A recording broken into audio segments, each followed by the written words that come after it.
Bom, começando aqui o nosso tema, vamos pegar pelo básico, tá, gente? O que são dividendos? E como é que funciona essa estratégia de dividendos que vocês têm no AGF? Quer começar?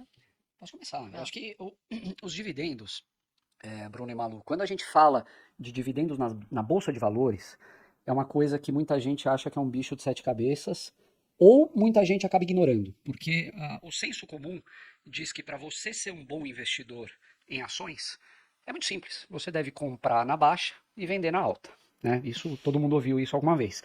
Acontece que, em primeiro lugar, é difícil saber o que é baixa e saber o que é alta, né? Inclusive, grandes investidores muitas vezes se confundem em relação a isso. E outra coisa é aplicar isso na prática, com disciplina, assim. É algo difícil, porque a tua mentalidade muitas vezes acaba te induzindo ao erro nesses momentos. A ganância na hora que sobe e o medo, o pavor na hora que cai. Então você acaba fazendo o contrário do que deveria. Os dividendos, quando a gente olha fora da bolsa, é algo muito comum de se entender. Você imagina o dono de uma padaria, que tem a sua padaria lá, montou num bairro que ele identificou que tinha um tráfego adequado, etc., uma demanda por pãozinho. Ele montou a padaria, o forno, funcionários, etc., começou a operar, tira um pedaço do lucro da empresa, põe no bolso dele, e é uma parcela do lucro, geralmente até a maior do que o que ele distribui, ele vai reinvestir na empresa. Isso é muito comum.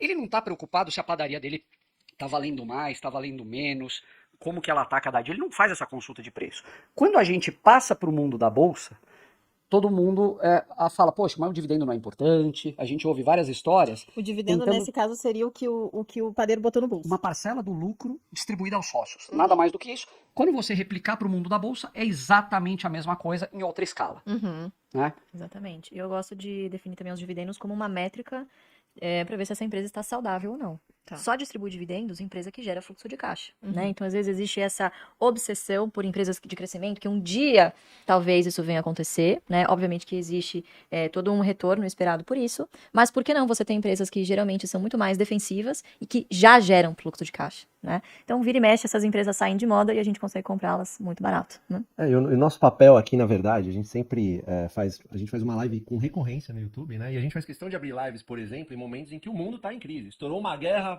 putz, tá caindo tudo. Toda semana tem live agora. Ou é da política, ou é guerra, mas a gente abre live e acho que espanta a galera que a gente abre a live sorrindo nesses momentos de queda, não em função, obviamente, dos acontecimentos. Ninguém quer uma guerra, ninguém quer políticos, né, ferrando o Brasil, ninguém quer pandemia. Acontece que são esses momentos que fazem a gente comprar mais por menos.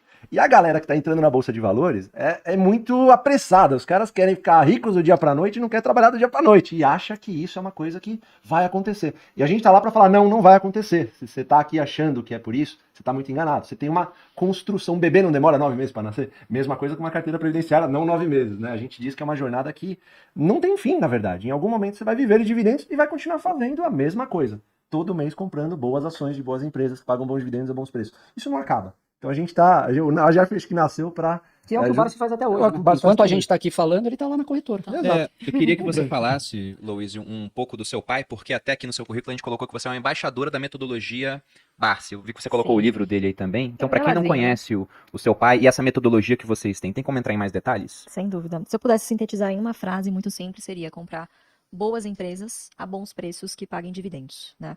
Boas empresas a gente tem bastante, empresas a bons preços também. Agora, o dilema a dificuldade é você encontrar todas essas características ao mesmo tempo, né? E acho que uma grande ilusão das pessoas é de que isso ocorre quando tudo está tudo muito bem. E é justamente o contrário. As melhores oportunidades ocorrem justamente quando também as boas empresas são precificadas no preço do caos, né? Então, toda vez que o mercado não consegue enxergar pelo menos um pedacinho do que vai ser um futuro muito próximo, ele tende a exagerar no preço, né? E isso desde que o Barsi se conhece por gente. Para vocês terem uma noção, o Ibovespa tem 53 anos de existência, o Barsi tem 52 de mercado. Então ele Ele abriu, o Consino praticamente. Ele literalmente viu de tudo, né? E mesmo assim não conseguiu prever, por exemplo, a catástrofe da pandemia. E acho que essa foi uma grande lição pra gente de que ter uma estratégia é fundamental, né? Porque ali você tinha um monte de gente desesperada dizendo pra você ir pra faça isso, faça aquilo, venda, né? E ele não, continuou tirando a soneca da tarde dele, né? Impressionantemente. O patrimônio derretendo e ele lá usando o fluxo de dividendos dele para engordar a carteira dele.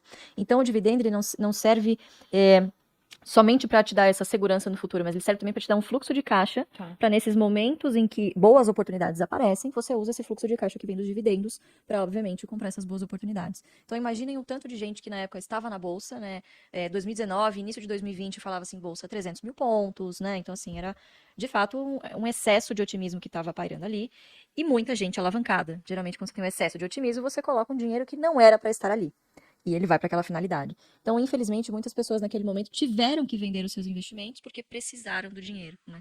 E o dividendo vem justamente como esse fluxo para ajudar e manter você na estratégia, né? Porque dá um certo alento você ver ali, pelo menos caindo um dividendo na conta, enquanto seu patrimônio está oscilando, né? Então, é uma estratégia bastante defensiva, ela é atemporal e ela pode ser usada em qualquer lugar do mundo. Em qualquer lugar do mundo você encontra boas empresas que pagam bons dividendos, né? Então, acho que esse é o grande segredo da estratégia, o fato dela ser simples e servir para qualquer um.